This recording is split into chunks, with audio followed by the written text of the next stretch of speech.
Hello, hello, Auntie Eirene. Thank you for Hello, hello. joining us today. Thanks for having me. I'm excited. Uh, just to give the audience a little bit of a background, today we're joined with Auntie Eirene, aka Auntie Baby. Auntie Baby, she is my aunt from on my dad's side and the baby of the group. And you are a screenwriter, and I have always found that to be really cool. So I'm excited to learn a lot about kind of like what you do and what it means to be a screenwriter.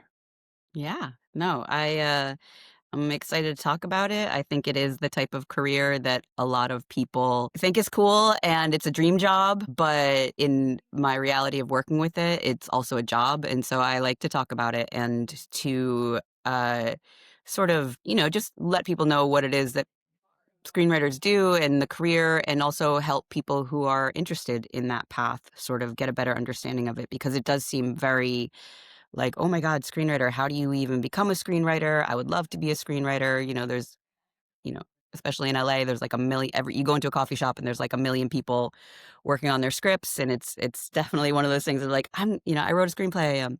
How do I make a living out of this? So if I can help sort of demystify it and give people advice on how to pursue it, then I'm happy to do that.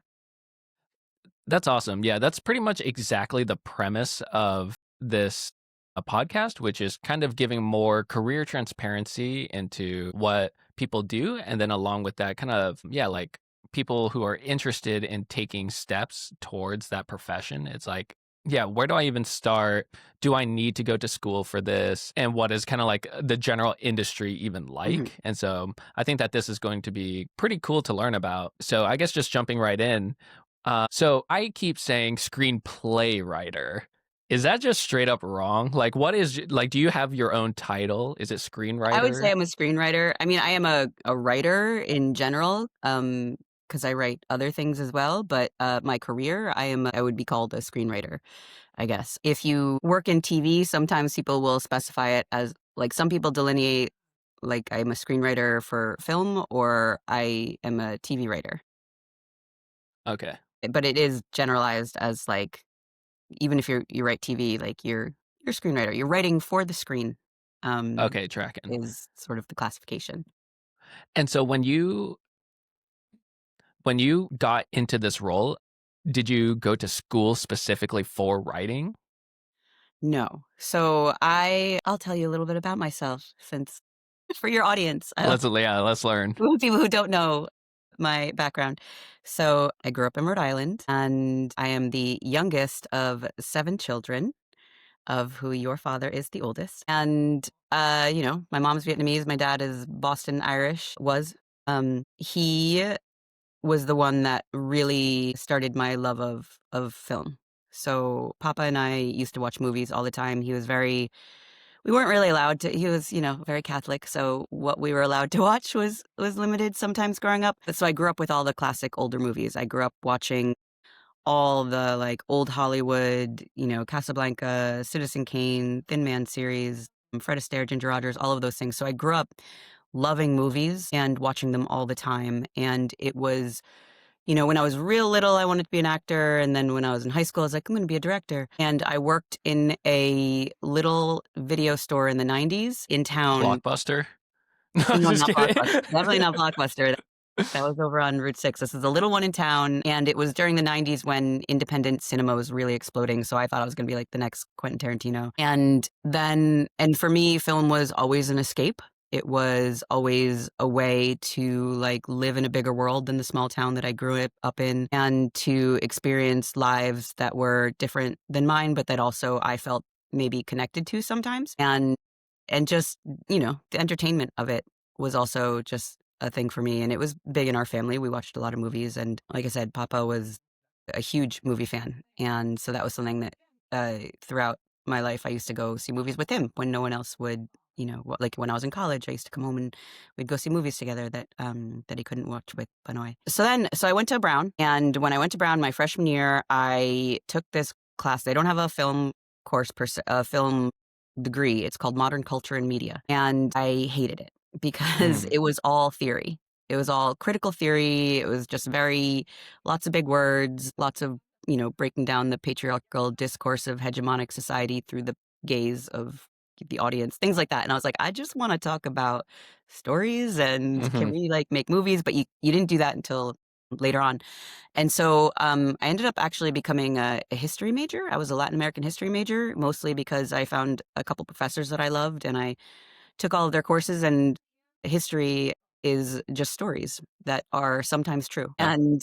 And for me, it was another way of sort of understanding the world that we lived in, that by studying history, you can have a better understanding of the present day and where things came from. But that was what I studied. And then I took a lot of writing courses. I knew I wanted to be a writer. And so I just also Did took a lot of writing, but did not you take screenwriting. your writing classes kind of like in parallel because you just knew that that was an interest of yours, or was that like part of the coursework? No, I knew that's what I wanted to do. Brown doesn't have a core curriculum, so there's no like, you have to take this much of this and this much of this. You can take whatever you want. And so I technically majored in history, but took a ton of writing classes just Oh, cool.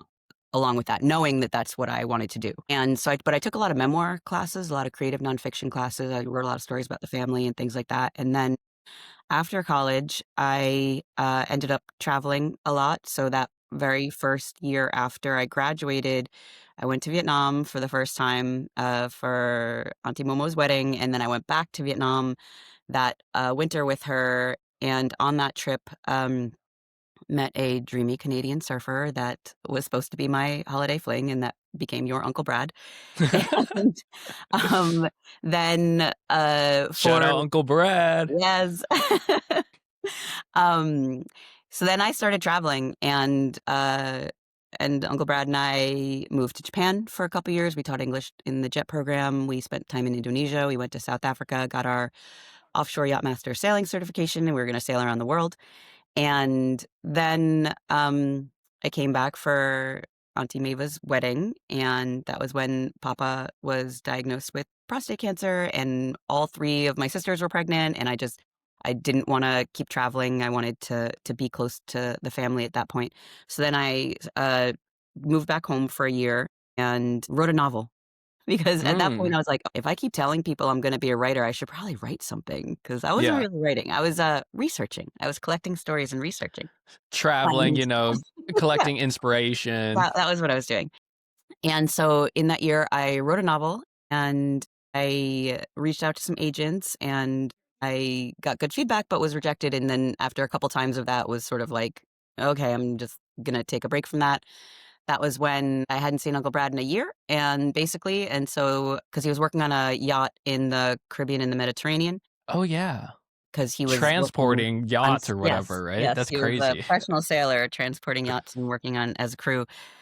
And so I proposed and we got married and we moved back to Barrington and lived with Banoy and Papa for 5 months until he got his green card because he's Canadian. And for the next couple of years, I was just bartending and tutoring and nannying and freelance writing and doing all the Yeah. things that you do when you're, like trying to be a writer. And then there was one point when, after a couple of years, Brad was delivering a yacht for 6 weeks. And I thought to myself, why don't I write a screenplay? That was always my first love. But it had always seemed like, how do you become a screenwriter? I'm living in Rhode Island and like, what, I'm going to go to Hollywood and just like get an agent? Like, I had no idea how that would even happen, but I was like, whatever.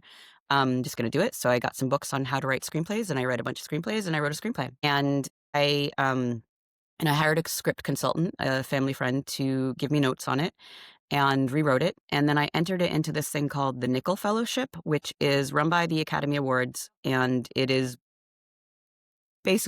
considered one of the most prestigious Oh. uh, and competitive screenwriting awards for amateur screenwriters. And so I entered it into that. And that was the same moment that Uncle Brad and I decided we weren't living the life we wanted to be living. And so we sold everything we owned and we got into our 73 VW van and spent the next year and a half driving around the US and Canada. And during that time, my script made it to the semifinals of the Nickel Mm. and sort of gave me not just credibility within the industry when I would actually reach out and make connections, but also sort of solidified for myself and gave me confidence, like, oh, I can do this. Like, I'm good at this. So I should Hmm. keep going. And so eventually I was connected through a friend to my manager. So this is the thing. This is one of the questions that people always ask. They're like, how do you get a manager? And how do you get an agent? And to be clear, a manager is different than an agent. Yes, a manager is different than an agent, but it's kind of hard to explain. A manager, they both take 10%, but Damn it. technically the manager is not like, they're like more of like a big picture person, and they're not supposed to like procure you work, but they can set meetings and they can connect you with those people. Whereas an agent can actually negotiate my contract. An Mm. agent is slightly more specific, and you don't need both.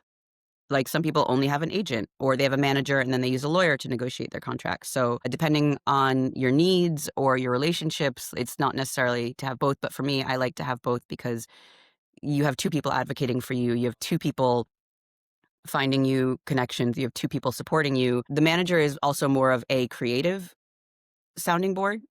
They look at your career more holistically, and they often will Mm. be the one that gives more creative developmental notes on your scripts as you're writing them, or different projects that you're working on. Whereas my agent, like, I don't Is set, like, getting you. he gets it when it's done. Like, I mean, he'll give me some notes on it, but he gets it like at a much more finished product. The manager, I like to say, is more like your mother, and your agent is more like your stepfather. So, like, Stay away from me. you No, don't I'm just have to kidding. like your agent. They can Mhm. be a little bit more aggressive, or you don't necessarily have to like have the exact creative vibe with them. I love my agent. I'm very lucky. My manager and my agent are wonderful, and they work together as a team, and they really get me and support me. So for me, it's fine, but you don't have to. Like, you kind of want your agent to be a little bit more of a shark. You want them to Mhm. be, because they're the ones like sort of pushing for you, making the deals and everything. Um, so yeah, so then I had given, so after I made it to the semifinals, I reached out to the any connection that I had. A friend knew someone who worked in the industry. They were an executive here, they were a manager, the screenwriter, and I just met with any person that I could meet with. And sometimes they read my script, sometimes they didn't. We would have coffee, we would talk, they'd give me advice. They didn't, the dream is always that they will like pass along your script to their agent, and that Right, their right. agent, or like, that as a producer, they'll want to buy it. Like, you always have Mhm. that fantasy when you meet with these people, but that is a It'd be rare. crazy, like, in the back of your head, you're like, "It'd be crazy if when I leave here, they're like, 'Yes, signed, Yeah, like, booked,'" they're just you gonna know? assign me and I'll have an agent, and then we sell this script because, or this producer is like, "I wanna produce this script." Like, you always have that dream, but Mhm. it's a rare thing that actually happens. For me, the connection that eventually got me my manager was one of my best friends worked for a music management company. She was a music manager in a larger company, and she passed it along to the man who was in charge of their film department. And she could do it. It helped that she could do this because A, she read my script and she loved it, even though she was not doesn't like reading scripts. And B, it's Michelle, Yeah, she's cool. Shout out Michelle. And also because it was a semifinalist in the nickel, like, he would read it because, Because it's more like, serious, he right? knows It's not like some already it's been vetted. there's Not just like, credibility to "Oh, it. my random cousin wrote a screenplay and it could be horrible." He agreed to read it because of that, and he loved it and called me and said, "Do you mind if I send it out to some people?" And I was like, "Yes, please." So Please. one of the people he sent it out to was someone who became my manager. And Mhm. we met, and he was like, "If you wanna do this, really, you gotta move to LA." And I was like, "Well, we're parked down the street, so done." So Mm. that was about 15 years ago, and so we moved to LA. And I my manager connected me to my first agent, and we all started working together, and we didn't end up selling that script, although we still send it out every once in a while, so it's still there, and I still hope that maybe someday it'll get made. But we within a year, I had sold my first project, which was a low budget, female centered, a college R-rated college female comedy that Lionsgate bought. And it was a pitch, and I will get into the difference between pitches and scripts and stuff. But I pitched them, they bought it, and that was what got me into the WGA, the Writers Guild of America, which is the professional union for screenwriters.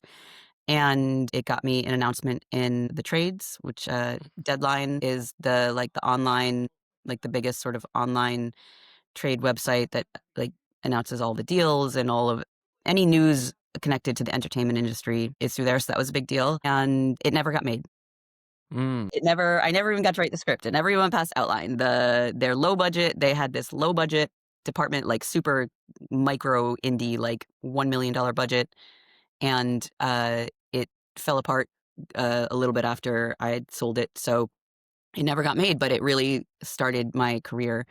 And then within the next year, after that, I was hired to rewrite or write a movie for MTV, which at that time had started making narrative like feature films out of it was a reality show called Made, where they would take like people who were like one thing and they wanted to be another thing, and then they would get them a coach. And so, like the band geek who wants to become a cheerleader, they would get her a cheerleading coach, and then she'd try out for the squad and everything. And so they made a movie with that sort of story. And Like then mine concept. was the Okay. second one that they made, and it was called Ladies Man, about a geek who goes to college and wants to be a ladies man.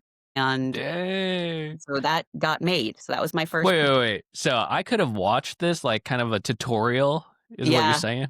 Oh, It was dang. someone it was someone who got it was like the guy in high school, he got friend zoned, right? Like he was Yeah, always like the exactly. My friend. entire life. Yeah. Yes.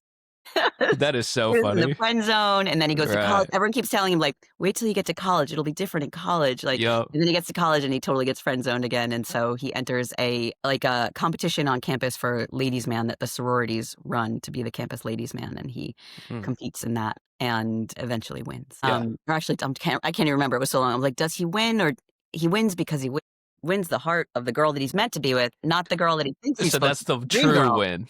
Yes, the true Exactly. win is finding himself and loving himself, and therefore finding love with the right girl.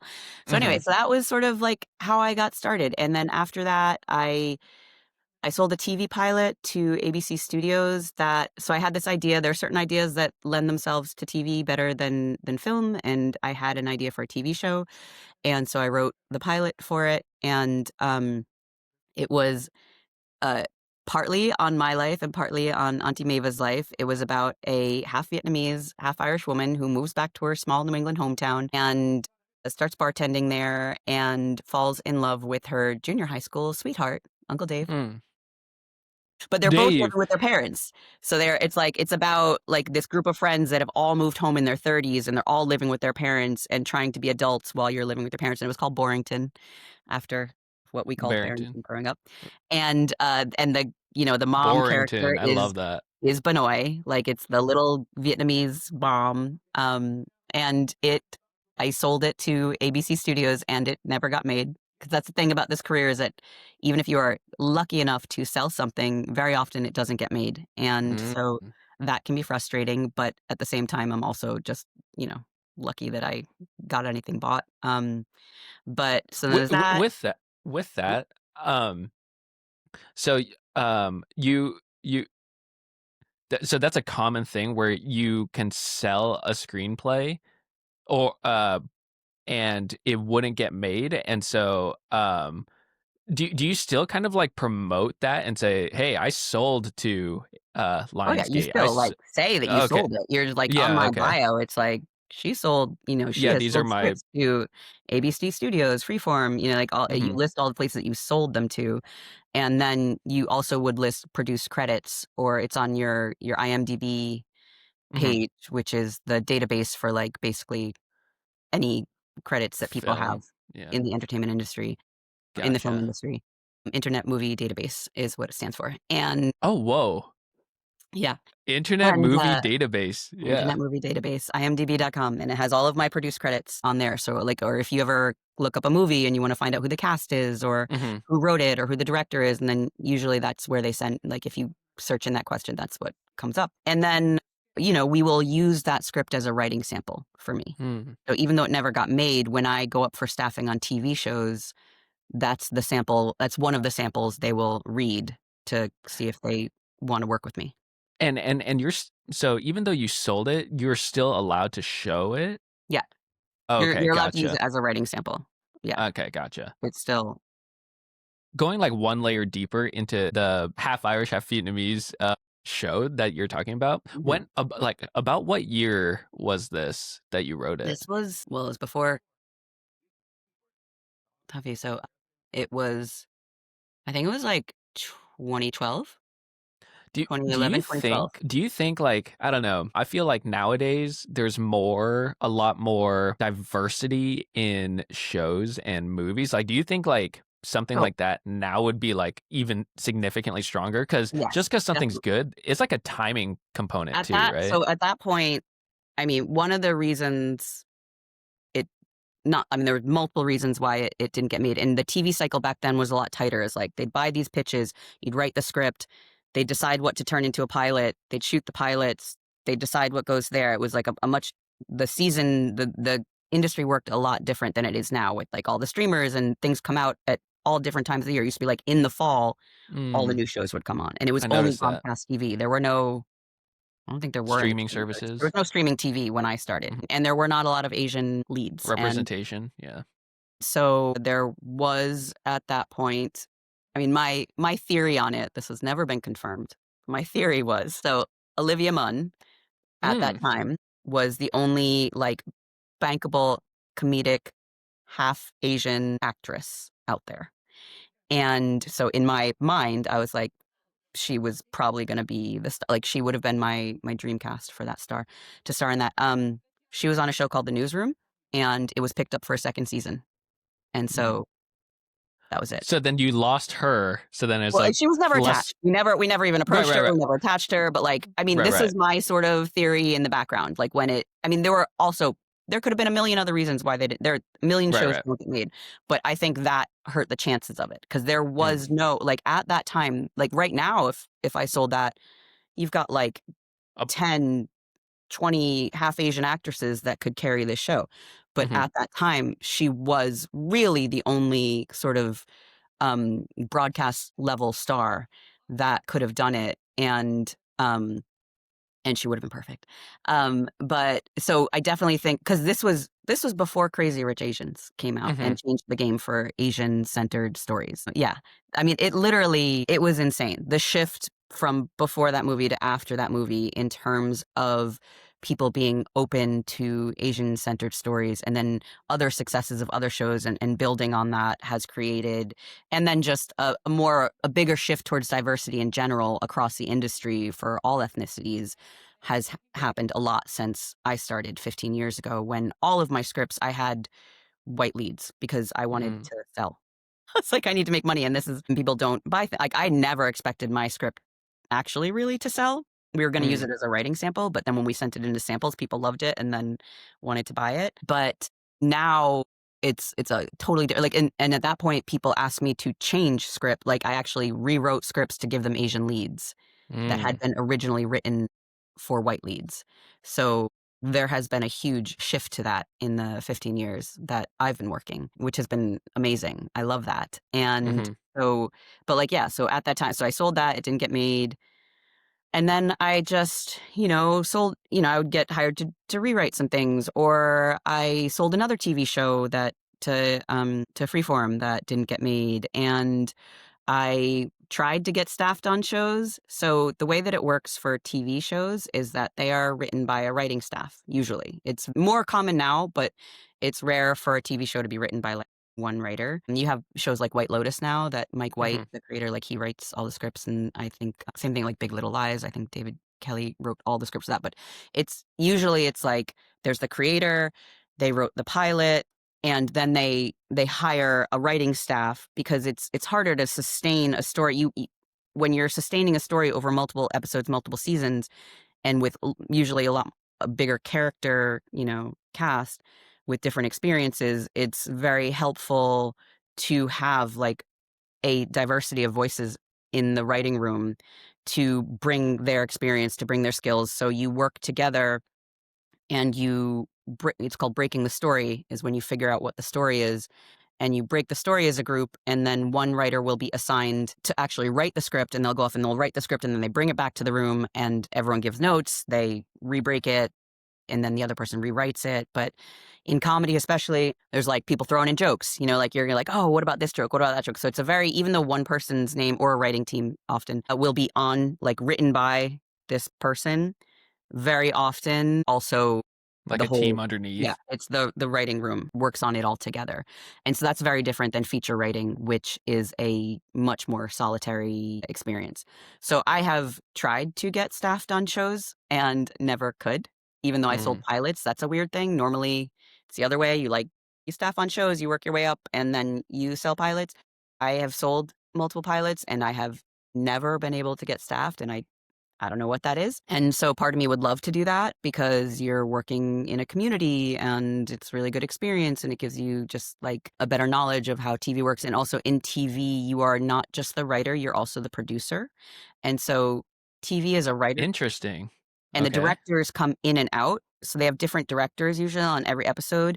And so they don't really have the power. I mean, historically, it's shifted a little bit. But historically, TV is a writer's medium, and the writer is the showrunner, and the writers are the producers. And they're the ones making the decisions on casting, they're dealing with the networks in terms of budgeting, all of those things. And the directors sort of come in and out.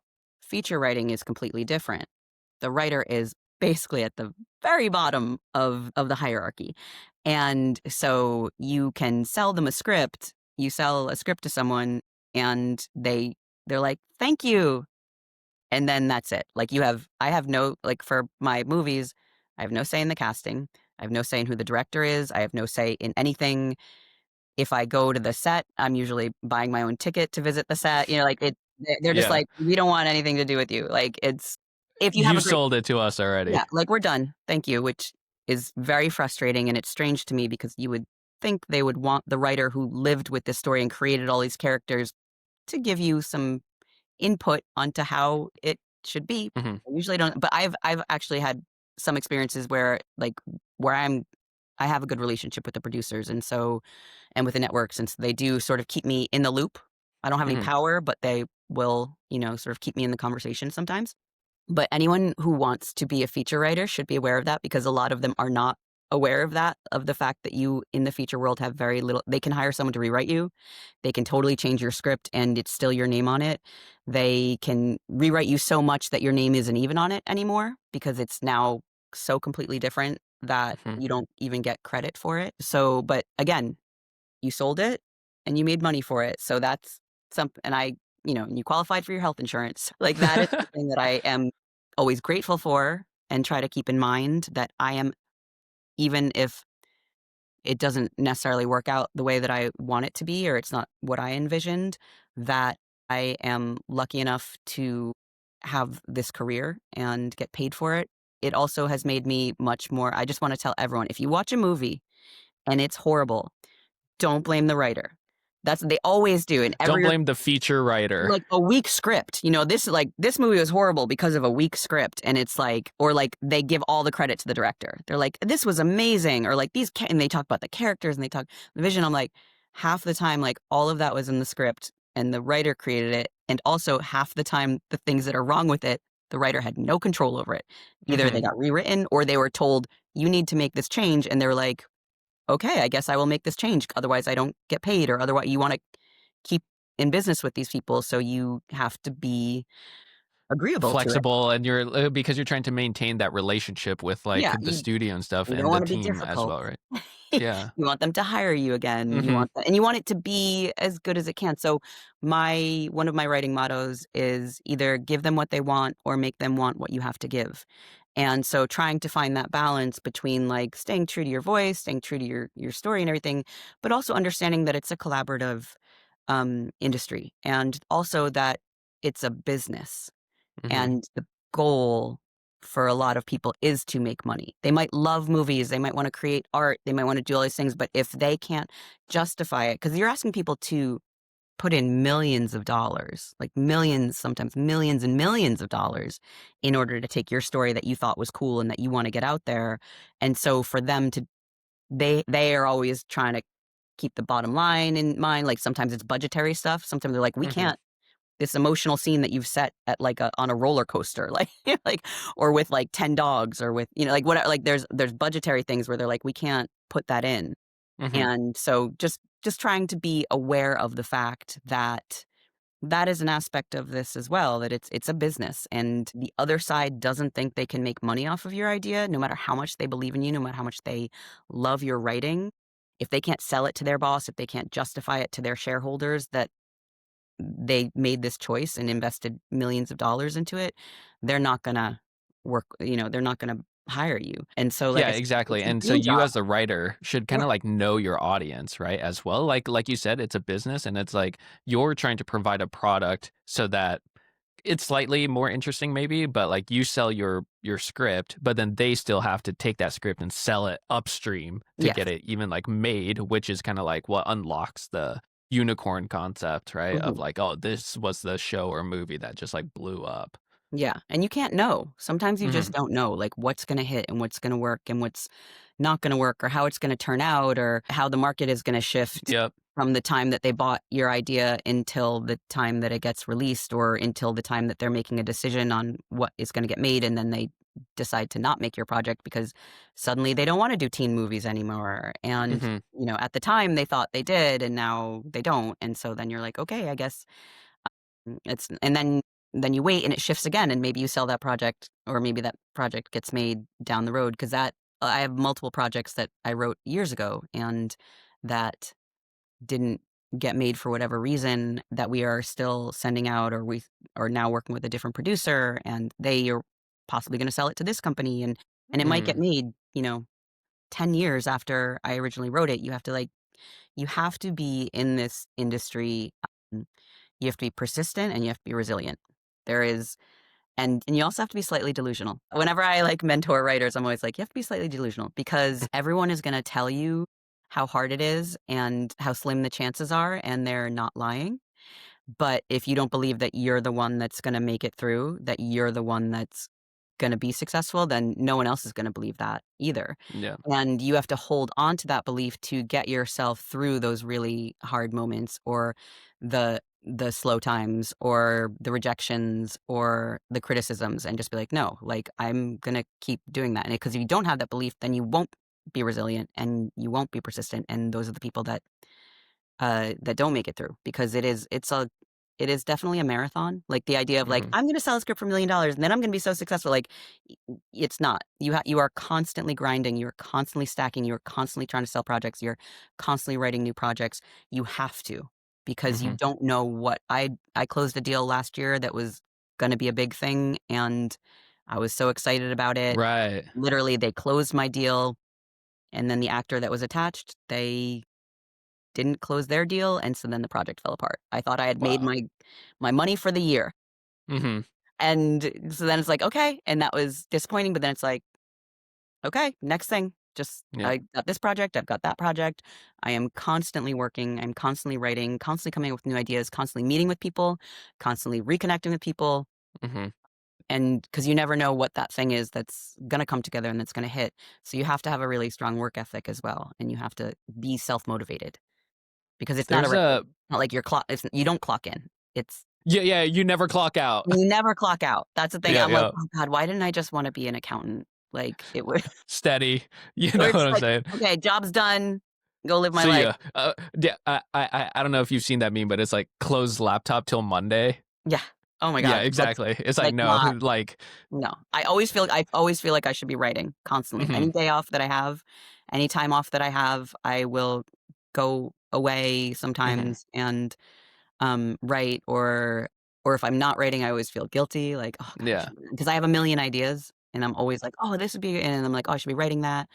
And also because if I'm not writing, then I'm not getting paid or I don't have the Potentially paid yeah, or like, I have to there's no paychecks coming unless yeah. I get them happening, like, if I unless I sell something, unless I write the pitch and, write the script and sell the script, Hmm. and so that is something you also mentally need to be okay with Hmm. is financial ups and downs. Because you can get a big chunk, but then you don't know how long that chunk is To the next one. until the next one comes, and you are paying out commissions and taxes, and it's in multiple steps, and so then it could, like we closed a deal in March, and for multiple sort of business reasons, we have not commenced the project, and so I have not gotten I can't get paid until we commence the project, Mm, even though my deal was closed 8 months ago.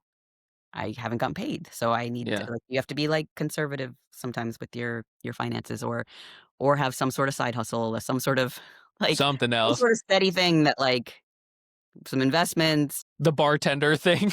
like, like, whatever it is that you're gonna do, life coaching on Right. the side, or I don't know, Mhm. but it helps, or a partner with a steady job helps. Uncle Brad is a That is nurse, so funny.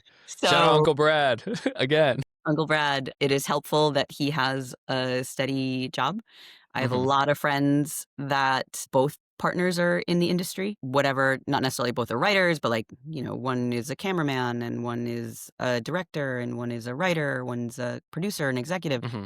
And it's been really rough the past couple of years. The work has slowed down. We had multiple strikes. And so now Right. they are like screwed because both of them are in that same industry and both of them have paychecks that are up and down.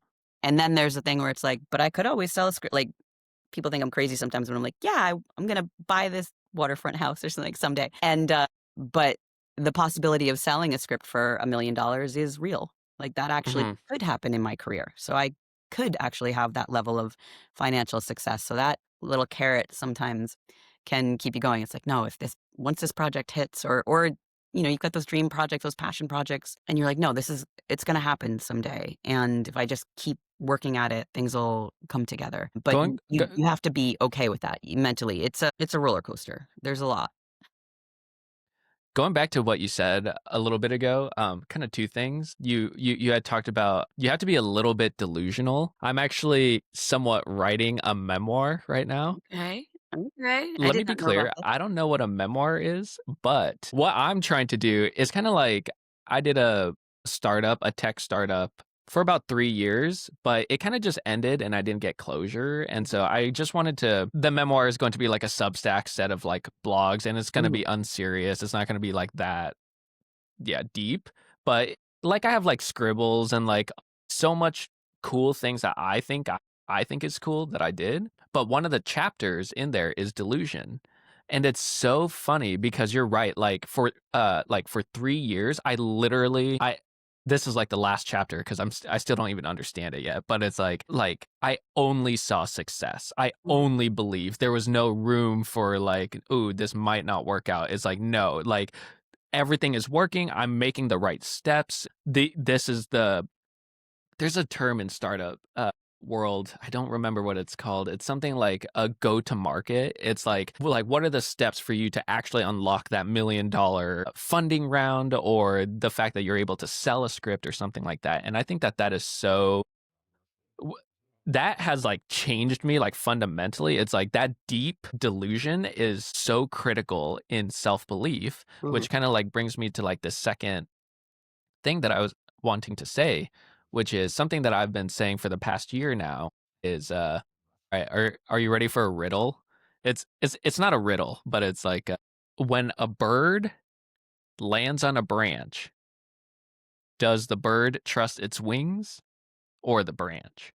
Ooh, so deep. And I say it Yeah. all the time. Yeah. But ultimately, the way that I like to view that saying is like I think that birds trust their wings, and I think it's important, and I think it's very cool that you trust your wings, and I think I see that a lot. Like listening to you talk, I see so many parallels that I've done, which is equivalent, just kind of like maybe more in the tech space. Mhm. But it's just like the concept of self belief, the concept of how do I make that next step? Like there's strategic methods that you can do to like continue growing professionally. And it's like reconnecting with the people that used to be in your life and Mhm. they don't anymore, or like networking with people who might come up 5 years from now. That's like core to kind of Yeah. who I am. And I think listening to you talk about that thing is just like so funny because there's so many parallels that I've also experienced. So I think it's very Well, I think cool it's, I about mean, how I ambitious feel you like it's a are, good you know? life mindset, although I did say slightly delusional because I do have a caveat.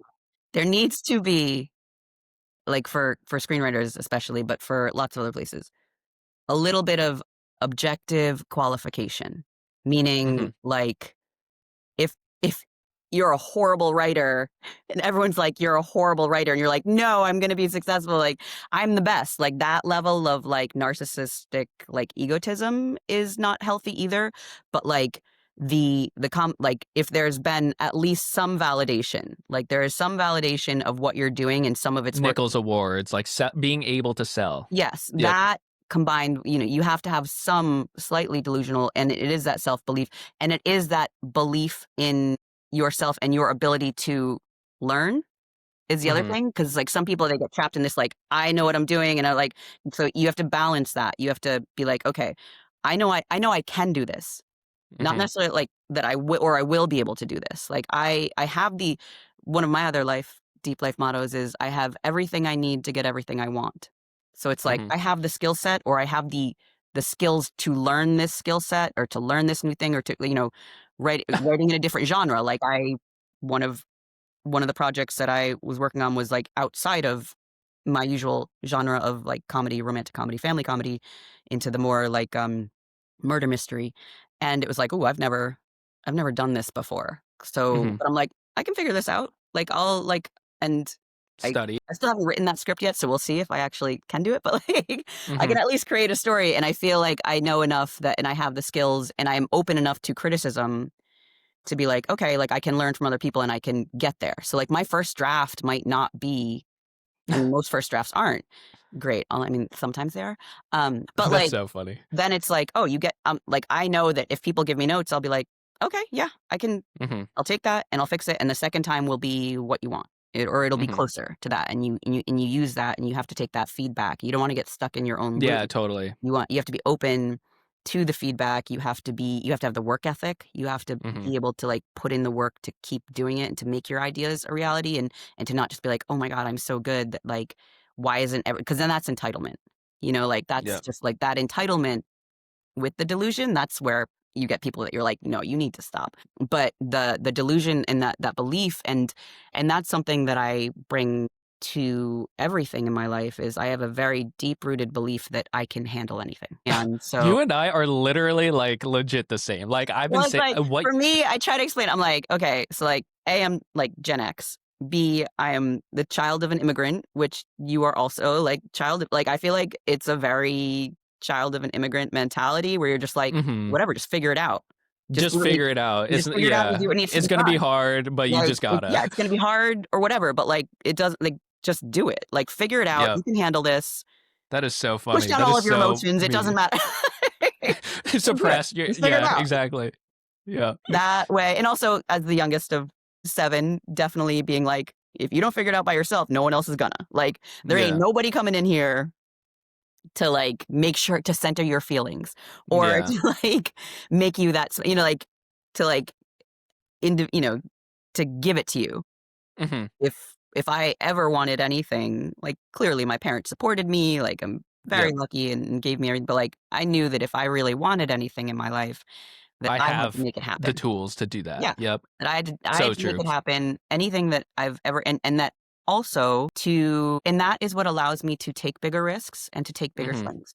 I feel like a lot of people who don't necessarily have that belief in themselves, or who have not had to struggle, and who haven't had to learn how to be resilient and to rely on themselves, and who wait for other people to just hand them things, those are the people that struggle more long term. Because for me, it's just like, if I want it, I will go get it.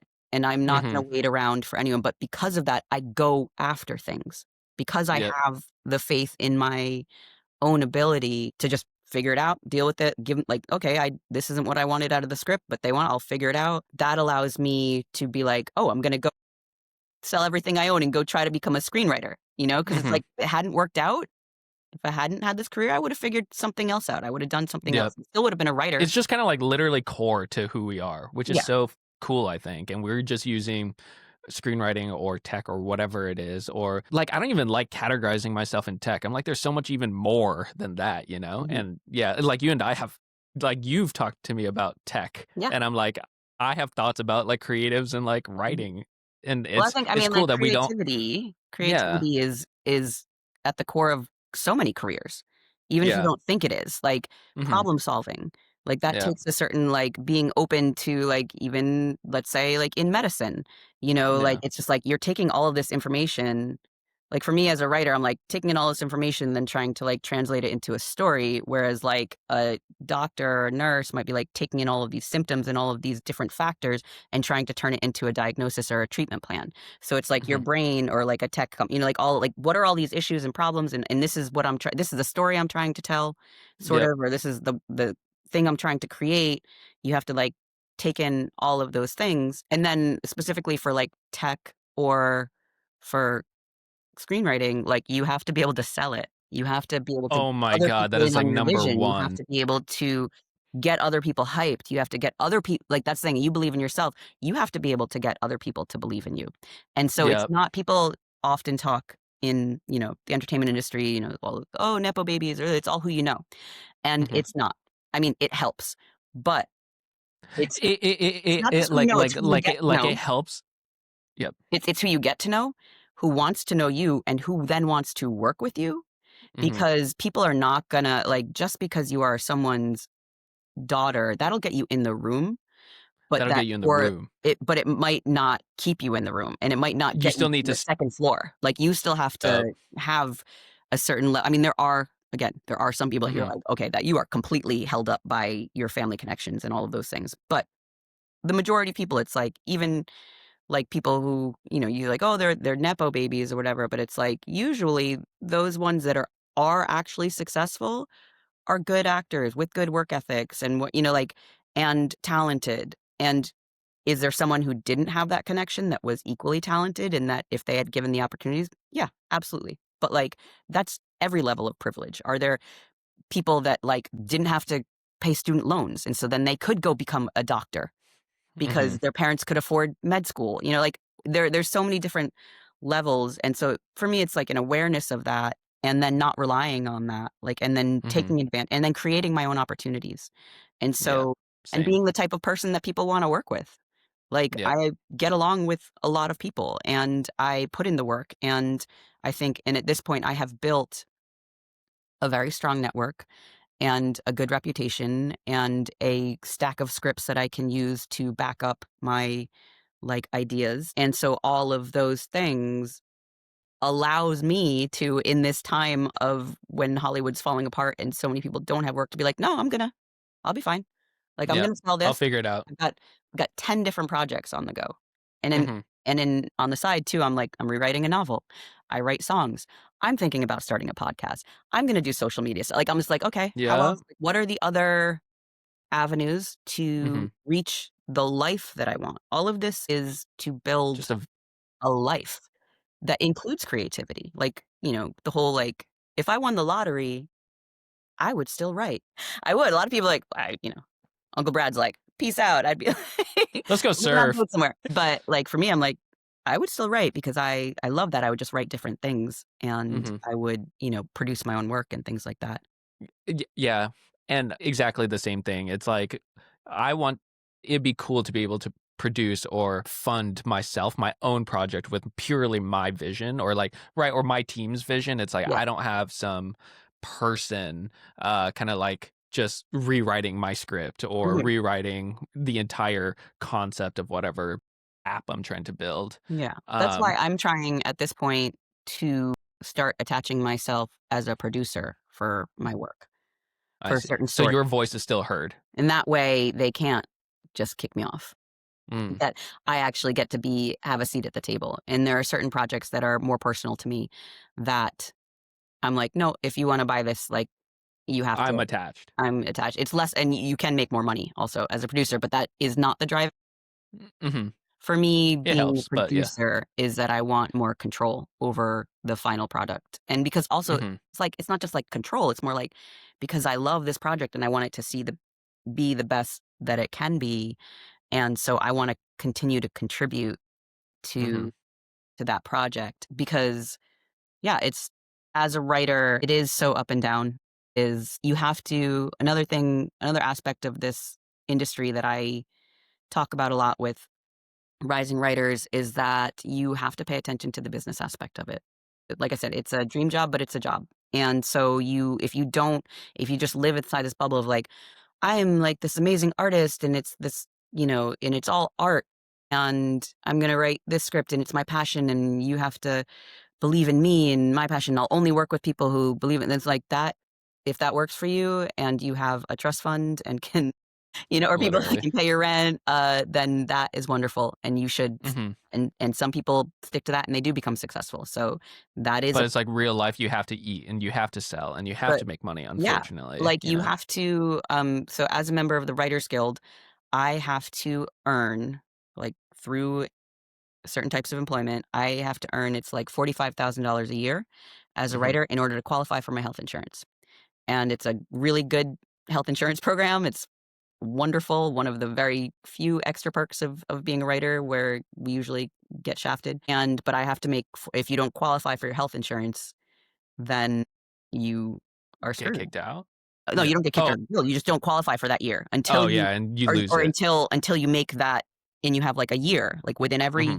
every, 4 quarters of when you qualified, like you have to earn a certain amount over those 4 quarters in order to qualify for your health insurance for the next year. And that's a lot. The difference Yep. between what we pay on my Writers Guild versus what we pay on Uncle Brad's when I didn't qualify and we had to go through his job was, I mean, it was like Wow. $600 a year to like $1,200 a month, not Mm. including like different copays and different, like, it's a big thing. So for me, I'm always like, I need to make my health insurance. And Yeah. so I need to look for projects that might not be as artistically But it checks that box. creative, It but helps it's check like, that box, right? yeah, I mean, that Mm-hmm. was how I shifted that's how I got into my thing of writing Christmas movies, was Mm-hmm. that I had not sold anything in like 2 years, and all of our savings were, you know, almost at the bottom, and unfortunately, a nurse's salary in LA is not enough to, pay all the bills, and so I read and I had a kid at that point, so I couldn't just like scrape it all together and live on someone's couch type of thing. And I read an article about how, and this was maybe like 10 years ago, because it's gotten to be more at this point, but between Lifetime, Netflix, and Hallmark, they had made 100 Christmas movies that year. And I was like, Wow. oh, I love Christmas movies. Mm-hmm. I told my reps, I said, I want to write a Christmas movie. I think let's see if we can get a Christmas movie. And so I went to Lifetime, who I'd worked with previously, on a teen vampire movie that I wrote for them called Drink, Slay, Love, which if you have not seen is Wait, super that is so fun. um, and, uh, and I pitched them some ideas for a Christmas movie, and they hired me to write this Christmas movie. And in that time, so talking about delusion and belief, so before I sold that, all the aunties, so at this point, I hadn't sold a movie in 2 years, right? And I was Mm-hmm. not doing great. And the aunties basically had an intervention with me. It was like over Christmas. And they're all like, listen, you did great. Like, you went out there, you got movies made. Like, we're real proud of you. Maybe it's time to walk away. Like, maybe it's time. Like, you have no money, your physical health, like your mental health, like we can see you've got this young kid, like you're struggling, like maybe you just go do something else. And I was like, you don't understand. I'm not qualified to do anything else at this point in my life. Before this, I was a bartender and I'm not hot enough to be a bartender in LA anymore. Like I can't, like I have a kid, like I can't do like this. And I was all like, Lucy Liu is attached to to direct and star in one of my scripts. Like I'm successful. Like I am. Right. I have an agent. Like I'm successful. I can do this. And they were like, I know you can, but like maybe. And I was like, no, I can't. I can't. I literally at that moment was like, I can't do anything else. And then a month later, I sold. Like that was when Lifetime bought my pitch for a Sugar and Spice holiday. Mm-hmm. And then in that next year, I sold 3 more projects. Nice. And so the whole like, yes, like stick with it, Mm-hmm. work, you know, Recognize there are gaps in yeah, between. and then just be like, okay, I'm gonna and figure out a solution. And for me, Mm-hmm. that solution was through paying attention to the market, seeing what people are buying, knowing, and through relationships I had made in the past, like Mhm. reaching out to that network and saying, you make Christmas movies. I want to make a Christmas movie, pitching an idea and then delivering.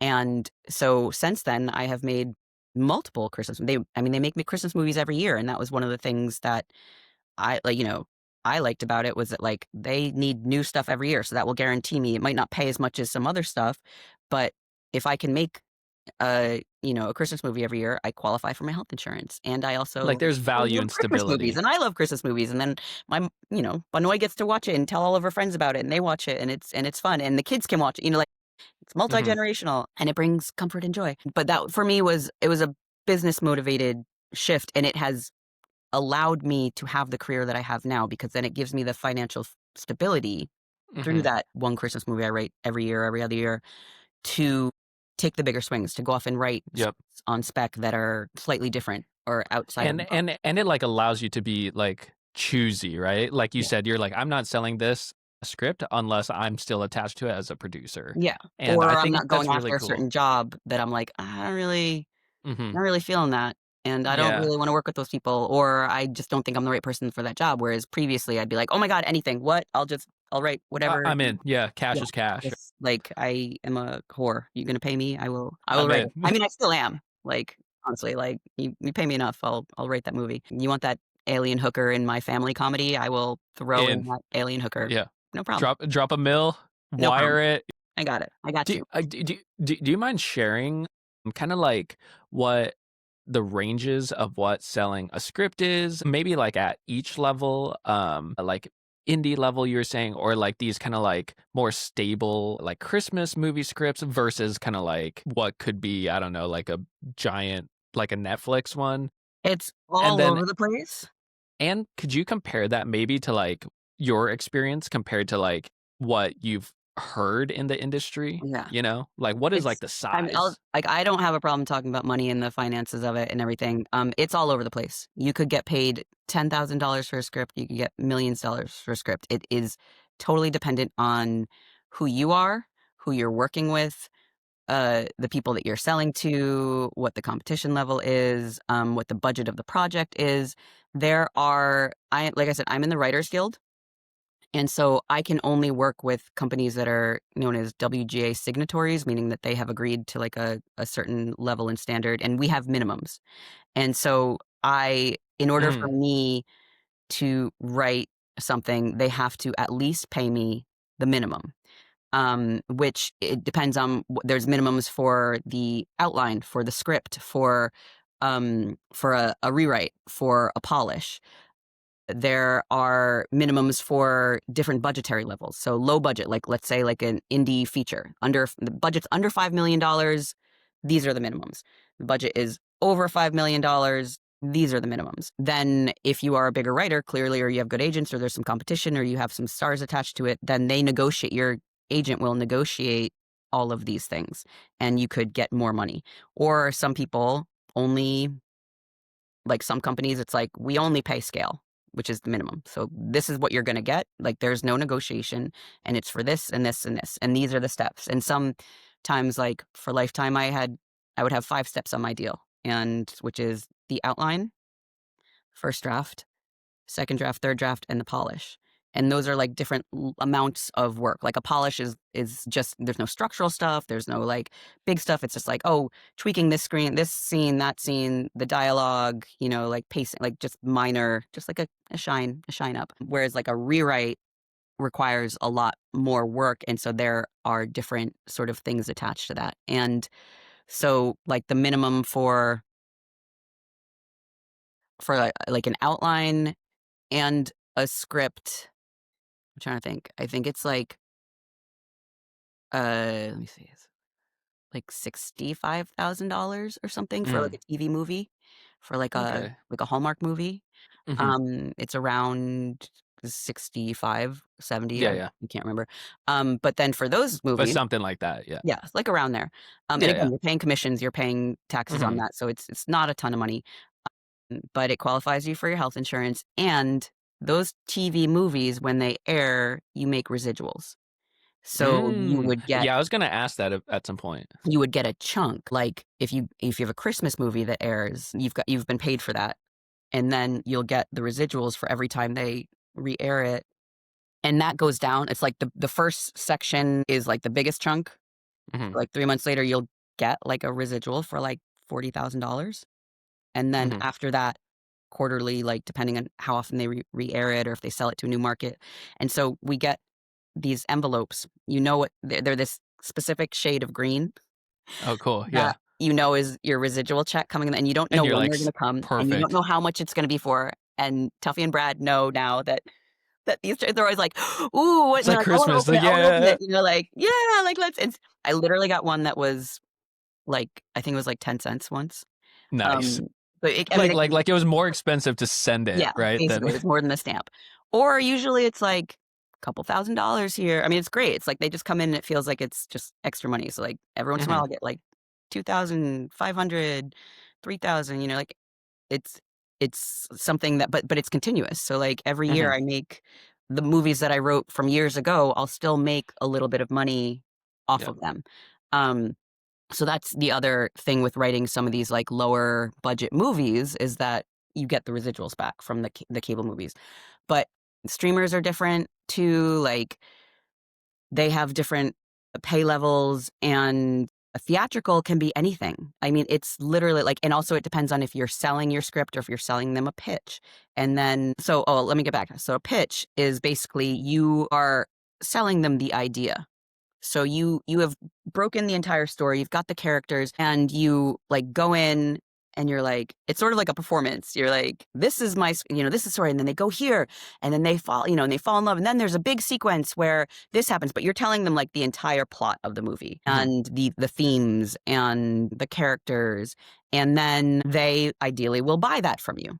And then they are gonna pay you to actually write the script, but while you're writing the script, you're working, like, very much in conjunction with them, and you have to take into account their notes, and they're To like like tune in. yeah, so Okay, then they will give you gotcha. all these notes, and then you go and write the outline, which is, like, it's usually, like, 20 pages, single space, like, where you break down all the scenes and you write, like, what is gonna happen in the movie.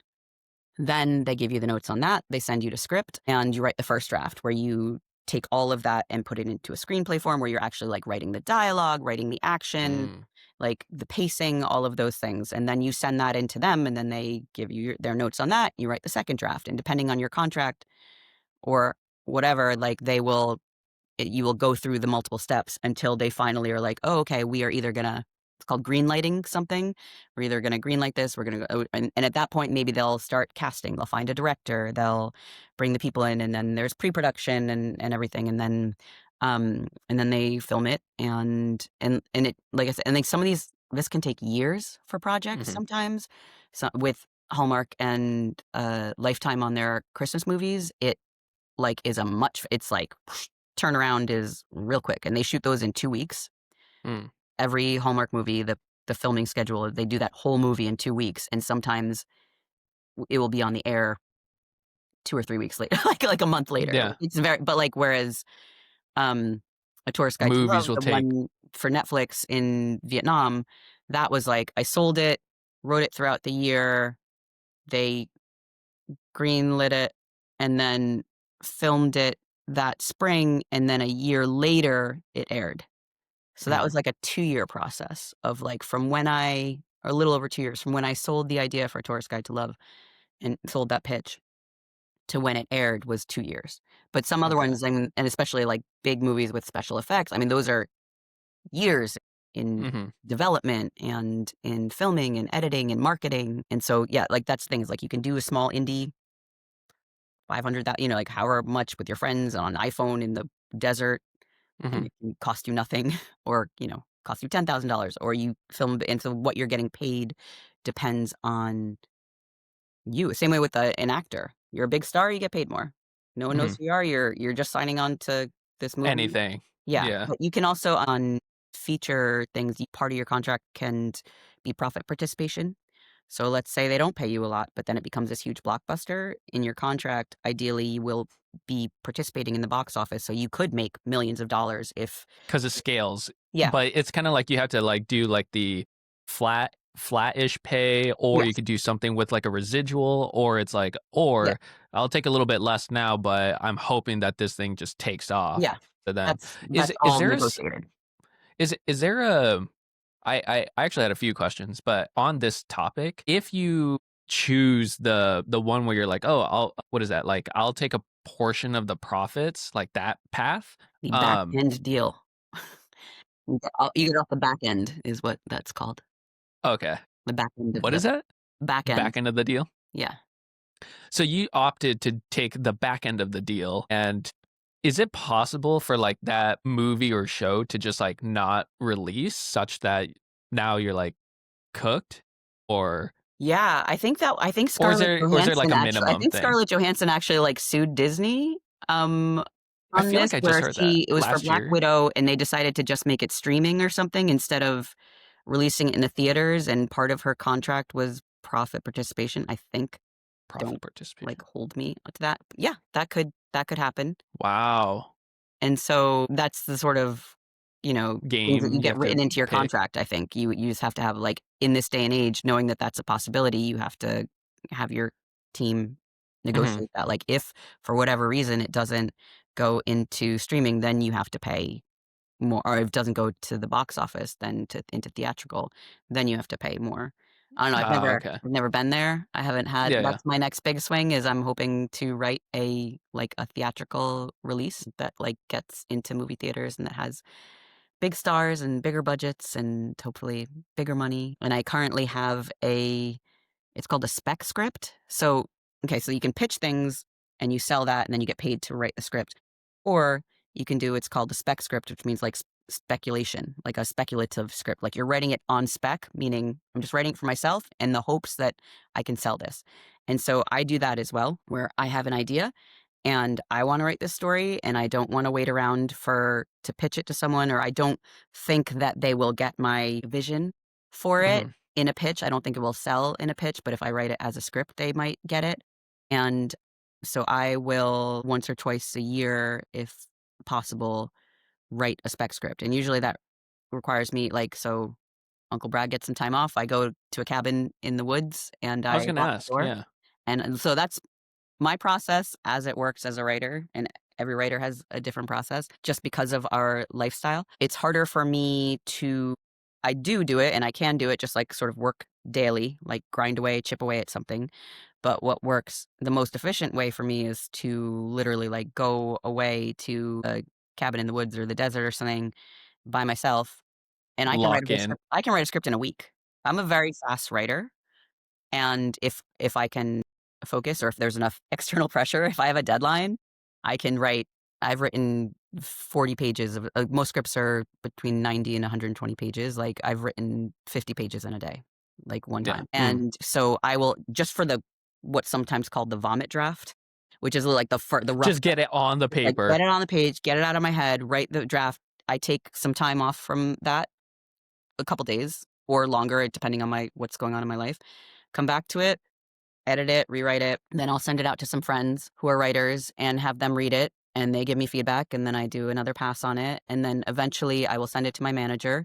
And he gives me very thorough notes on it. And then I back and forth with him for sometimes a really long time, depending on what other projects I have to shift to and what's going on in my life. And then eventually you get to the point where you're like, okay, this is ready to go out, and you take it out. That used to mean back in the day, it was like when you took out a script, you'd, like, send it out to the town, meaning you would, Mhm. like, submit it to, like, multiple buyers or production companies and hope that everyone would, like, draw up interest, and that's where you get, like, bidding wars from and things like that.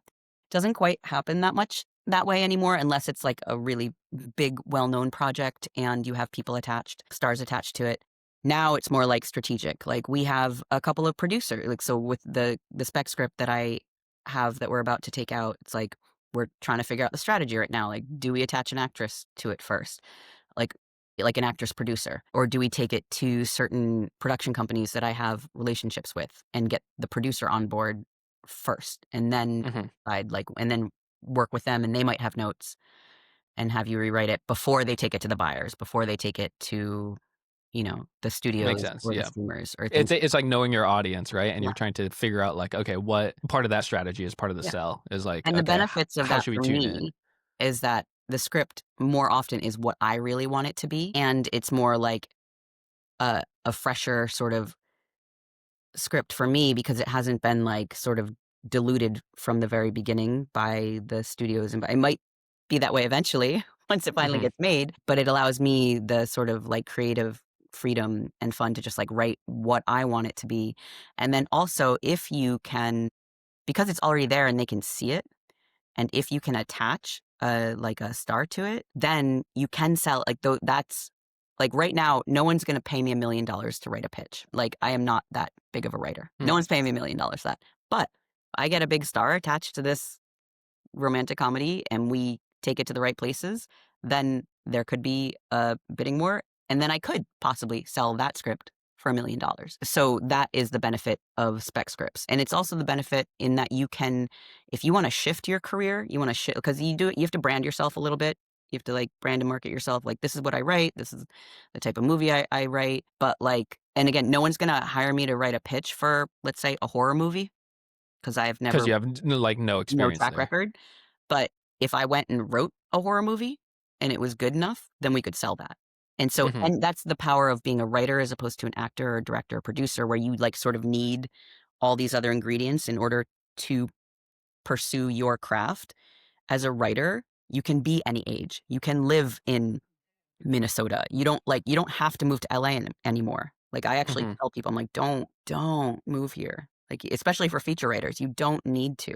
It can be helpful in the personal relationships and those connections, but the value of being able to live a good life and be creative because you're not hustling for rent because but like if you write a good enough script and you can get it into the right hands, that is your proof that you are a good writer. Whereas like an actor, you have to be on set, or a producer, like you kind of have You to, have to literally be yeah. there. And you have to have the money. You're a director. You can't direct anything without money Mhm. because you need actors, you need camera, you need editors, you need like you have to pay for sets or whatever. Like you need other people in order to direct anything. But as a Yeah, like the writer, startup cost for being a director is really high, yeah, whereas like the downside to act being an actor is like you have to be on premises, for yeah. example. And you have Yeah. to have a script and you have to have something that someone else is producing, and it has to be a play or it has to be someone Mhm. else's film or whatever. You can't like no one just like I mean, maybe they do just stand on a street corner and recite Shakespeare. I don't know. That's I so guess people could do funny. that. But, in order to do that, you need other people. Whereas to write a script, you just need you. You Mhm. just need time and A your brain, laptop. and you can write that script and you can take your time with it and you can do it on weekends and you can join writing groups. That's a great like in terms of like actionable steps for people who want to become a screenwriter, read a ton of screenplays and you can find them online or you can, download them or go to libraries or sometimes they have them. And so like read scripts of movies, read the script and watch the movie, or just read the script. Like there's different values of that, but like analyze scripts, get into a writing group, find other online or local, take screenwriting classes, and you can do those online as well because again, that gives you some structure, it gives you Mhm. deadlines, it gives you a community, it gives you feedback. The other thing is if you can afford it, hire a and you don't have any other, let's say you don't have that writing group or you don't have those people to get like feedback is so important to know sort of what's working, what isn't. Hire a screenwriting consultant to give you notes and to tell you like this is not how it works, like or like this character doesn't work or this pacing or it's not working in this way. Just like educate yourself and then just write a lot, like just keep Mhm. writing and write another script and rewrite and be open to criticism and take the and listen to notes. You don't have to incorporate every single note that you get because sometimes it is that one person, but if you've had 3 people read it and all 3 people give you the same note, then you definitely pay attention to that note. Mhm. And then enter screenwriting competitions. There are a million of them, and some of them are just money grabs, but there are certain ones that hold more prestige and hold more sway and can help you in terms of networking and building communities. I personally work with one called Cinestory. which has I feel like I've heard of them. they're great. They're very well respected, and it's a great, and you might have heard of it from me. Like, I posted about it. Probably. And because I work as a mentor there, they have a TV retreat in the spring and a feature retreat in the fall, and you have to qualify for it. So it's like a competition, it's a fellowship. And if you make it to, I'm not sure if it's as a quarterfinalist, then you are invited to attend the retreat in Idlewild, California, up in the mountains. And they have these workshops, they have panels. You get 3 mentors that will read your script, and you get to meet with them. And they are writers, directors, producers, agents, managers, executives. So you get like a wide view of And what, from all yeah, levels from of all like levels the of the business of people who would be reading your script and potentially hiring you. to Um, greenlight it. yeah. And if you're trying to meet with someone and you say like, I was a semifinalist at SimStory, if they're in the industry, they'll be like, oh, okay. Like they'll, Hmm. same thing with the book. That's part of the validation Yeah. and The like the validation for other people. credibility. Yeah. Yep, And, exactly. also Nickel Fellowship, the one through the Academy Awards, is a great one. That again has a lot of prestige, and if you win, then you can win some money and you win mentorship and things like that. Story Labs, I have not personally had anything to do with them, but I have a lot of friends that have worked with them and who have done the retreats there and stuff like that. Um, there's like the South by Southwest one. I think there's the Page one. You can, if you do some research online and sort of like what are the best, most respected screenwriting competitions, I would say that is great because it gives you that, when I was saying like the slightly delusional thing, like, but the objective validation, it gives you that objective validation. Yep. Like if you are not placing and you're not making it through on multiple, I mean, It's time to revisit your it can like be skill expensive, set. like you're paying, I don't know, like $50, $75 to enter. So it's not like, so you have to be choosy about it. Hmm. But like if you're not, and the feedback, some of them include notes. Like sometimes it's not just like you didn't make it. It's like these are the issues with your script. So yeah, all of those things are good for when you're building yourself as a writer to have an idea of what works and what doesn't and what you need to work on and to create those networks. And then you reach out to them and you ask people to either meet with you and just give you advice or to read your, possibly read your script. It's a fine line, like, because if you're just like a random person to me, like, and it's like, can you read my script? I'm like, I'm really busy and I have scripts that I need to read from friends and from other writers that I work with. And definitely don't be like, can you send me to your agent? Like if they offer, that's great. If they believe in you enough, if they read the script and they're like, you're amazing and they give you, but like you have to sort of create those networks for yourself and you have to figure out, and it's hard because it's hard to break in. It's hard to find that person that is going to um, take a chance on you. The industry is contracting, so a lot of managers and agents aren't looking for or taking on new Mm. clients. And like that's something with me, like my guys, even if I wanted to recommend them per se, like they're not necessarily taking on new writers. Looking. Like they're at a level where they're like, I don't know if I want to deal with like a new writer who has no, backing. But ask them if they know a junior manager. Like Hmm. my manager was just starting out. We sort of started at the same time, and so he was a development executive for years, and then moved into management. And so for me, that was helpful because I was new, he was new, like we both had a lot of hustle. So if you can find someone who's like like a junior manager, a junior agent, and connect with them. So if you know people where it's like, I know your agent can't, but like, could you ask them if they know of any younger agents that are open to reading new writers? And if it's a combination of a personal connection and validation from, like, and a good script, like all of those pieces are ways that you can try to break into the industry and make your own connections through going Hmm. to conferences, through joining writing groups, through, um, there's a bunch of wonderful podcasts that deal. The Screenwriting Life is one that I recommend highly, not just because I was on it, um, but I know What's a what who's this group? the Screenwriting. Screenwriting Life. The Screenwriting Life. Yeah, Okay. or the Shout out screen Screenwriting or the Life. I'll tag you Screenwriter's in Life. this. I just think of it as TSL, so I can't remember if it's screenwriting or screenwriters. It's run by Meg Lefauve and Lauren McKenna. Meg wrote all the Inside Out movies. She Oh, wow. she's wonderful. Lorian's great. They interview not all screenwriters, but successful screenwriters and at the Oscar winners, Mhm. it just gives you a better insight into the diversity of this career, and people talk about the craft or they talk about the business stuff or the career. It's just and there's a Facebook group as well that is a great place to connect with other writers in terms of sometimes people will form writing groups from the other followers of this group, or ask for information like what has anyone heard of this producer, what about this contest. And so communities like that are great.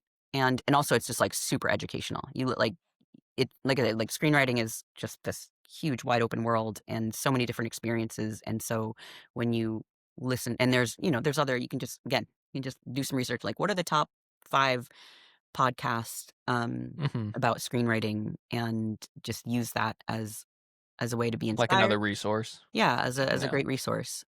Mhm. Because I'm not gonna lie, it's a real hard it's a real hard industry, it's a Industry. real hard job, you gotta do all these things, but it's great. I love it when movies get made, when people Mhm. like them, I mean, Tourist And Guide to Love was that being able to write that, which was the first American movie fully filmed in Vietnam in 30 years, and the first, as far as I know, the first American movie that was about Vietnam that was not about the war. And to be able to show Vietnam in a positive, joyful, celebratory light, where it just highlighting the people and the culture and the landscape and the food, and just being that alone was amazing. And then the feedback that I've gotten from the Vietnamese community, from hundreds of people talking about how much it means to them to see themselves represented on screen in a positive way, and how it made their parents who left Vietnam after the war and have never been back, or reminisce. suddenly going back, or want to Mhm. go back now, or people who have no connection to Vietnam wanting to go there, and that it has actually increased tourism there apparently, or something. Yeah. When it When first came out, all of those things that is the best part. That's like the addicting part, right? Is when people recognize and they like, "Oh, you did that." And you're like, "Yes, I did. Thank you for watching or And they using it enjoyed or it. It whatever." meant, even if it's just Yes. a Christmas movie where they're like, "Oh, it was so great." I wrote this Mhm. Taylor Swift fan fiction one called Christmas in the Spotlight, that was on Lifetime, but is going to I don't know if they've announced yet, it's going to be on Netflix this year, so you can watch Oh it. my god, you got 2? This Okay, all right. So, in case the audience doesn't know, at least Auntie Eirene has at least 1 movie on Netflix, and that's what we were just talking about, A Tourist Tourist Guide to Guide to Love with Love. Rachel Lee Cook. So good. It's actually one of my favorite movies, Aw. and I watched it just before going back to Vietnam, I think in 2023, and it was like one-to-one shots. It was like so funny. It was like I literally just saw this in the movie, and now I'm at the Ben 10 Market Yeah. right now. And so, and I think that's really cool that you also have hopefully something else coming out onto Netflix. Well, Do you it's a movie that I wrote for it aired on Lifetime last year mm, originally, but Netflix will license movies okay, I see. from Right, other, sometimes. so it's the same one, it's not a new one. It's just Gotcha. going But to it's on the be platform, and I think that's available. really cool It'll be because there. that means that, to me, adds more credibility Well, it into, opens up the the audience. I quality mean, of your there's work. a Yeah. huge audience on Netflix that doesn't have, if you don't have Lifetime, then you Yep. wouldn't have seen it. And that was great. I got What a lot of feedback from the Swiftie, from all my Swifties out there. They were like, "Oh mhm. my god, this is so much fun, and I loved it." And they got all the little secret references that I put in there. I love that you name drop, the cousins, the Oh, nephews, so many. nieces, all the relatives. So I mean, there's fun. that. I'm trying to think of one that has actually gotten made, and if Steve has come through as, because Alex got through is there Steve? at I'm trying to least. think what, because there's, so was there, because, well, I mean, Sin Thak is in the last name of Mhm. the main Oh, Thatch, yeah, character, for sure. is your last Mhm. name Right. for Tourist Guide to Love. Mhm. Um, and Sing? An, even though they made the Mhm. character a girl, Mhm. So funny. An That's my dad. is, yeah. And, yeah, and all the cousins, aunties, uncles, all, Mhm. and Nema, It's I put so cool just, hearing the names. all the Yeah. different ones. And it's hard because I write all these scripts and I pitch all these scripts, and so there's names, everyone's covered in all the things that I've written. They're just They not just all haven't out. gotten made yet. Like, so there's one Mhm. with there's a character, there's a Leo in there. There's, like there's Right. names like and all the different family members are in there in one of Mhm. my scripts. They just haven't necessarily gotten made. I always like to, yeah, all the friends. I use all the character names, but I always try to, if I have named a character after someone I know, I make sure that the character is actually usually nothing like the actual person. Like I, Mm. I base characters off of people I know all the time, but I But the try to not name name is them the separate from the person that person. I was inspired by, I think because that's kinda cool I don't because want then them to you're be like, like "This is what you think of me?" right, right, right. Like, "What? That's so true. Wait, that's How are so you like this?" funny. So, yeah, so, like, that to me, like, I write because I like to emotionally connect with people, and that writing is Mhm. how I sort of do that, and to sort of, like, get my perspective and to entertain. Like, I really, that's one of the reasons I like to write comedy and romantic comedy, is because I like to make people happy. I want people to watch my movies and feel good. And I mean, I do some drama and things like that, but like and that's why I love Christmas movies, because it's the type of thing that people really enjoy, and that in this day and age when everything is a giant dumpster fire, just to like Literally. a little bit of joy and ease, and I try to write for the audience of what it is. So like, I know what the Hallmark audience wants, because I want certain things from a Hallmark movie. Banoya, when she watches Hallmark movies, like I know she wants it to be safe. She wants it to be predictable. She wants it to be soothing. And so Yep. people talk a lot of trash about it, about those types of movies, are really condescending about it. But it's like, for what it is, it's really good at what it does, and it provides a product. It provides a story for an audience that is underserved, for an audience Mhm. of people, usually women, who are tired and exhausted by their day, and who just want like something light and Easy, and it's like lighthearted and romantic and sweet. And so, you know, try to like do that and save my edgier stuff for other, like that's this audience and that's this audience. And that's part of the being a professional writer as well, is like writing to the whatever your audience. market is or whatever your audience is. And but also having respect for that audience, and not judging them, and not saying like this is better. That's where like, it's like people want This is different. my style, and that's it. Yeah. Like, I like these movies. Why is that bad, you Yeah. know? And like you can Yep. take, and yeah, they might be formulaic, but it's the same thing that with any recipe. Like for a chocolate chip cookie, you could have a Toll House cookie or you can have a crumble cookie. It's just Mhm. different ingredients, and so you can elevate, a chocolate chip cookie, or you can make the sort of standard, one that most people like. Like, so, and Mhm. there's no, I don't judge what people want to eat. Well, no, I do, but Yeah. I do judge people on their movies sometimes, but that's okay. I try not to. Yeah. Not That's so professionally. funny. Not if they want to pay me. What would you say, like, that what do you think your biggest successes are? Would you say it's, Tourist Guide to Love? Oh, That's the one that I pitch the most. it was number 1 in the world on Netflix when it was Yeah. released, which to me is So insane. cool. Like, when I woke up, I was in Vietnam on the press tour when I found that out, and I just started bawling. I was like, Mhm. "Oh my god, like, that's insane to me." Like, that I wrote something that was in the whole world, the number 1 Number movie 1 on on the Netflix. number 1 streaming service in Like, the world. that was is crazy to me. Like, Mhm. and when I have those low moments, I try to remind myself that, like, "You wrote the number," like, because, yeah, that was incredible, and, like, millions and millions and millions and millions of people around the world have watched that movie, and because that means that millions and millions and millions of people have a vision of Vietnam that is like, it's not just that it was a number, like, that would, for any movie I wrote, that would be cool. But the fact that that movie Representation. was like, sort of, like, objectively successful, but also that I was personally connected to it and feeling like I made a difference for millions of Vietnamese people, and that I shifted the narrative of the way that, and even, like, when we did this press tour, and the ambassador, we had a screening in Hanoi with the US ambassador to Vietnam and the, like, head of the Department of Culture from Vietnam, and they were talking about how important that, like, that I had Mhm. that my movie had, like, changed the narrative and the image of Vietnam in a way more significant than anything else in the history of, or like in decades, or something, like Mhm. something wild where I was like, "Oh my god, I just wanted to write a rom-com," Like, Mhm. I didn't think about that when I was writing it, but then in the aftermath, and in the reactions that people have sent me to understand that the impact that entertainment can have on the greater society, that people are watching this.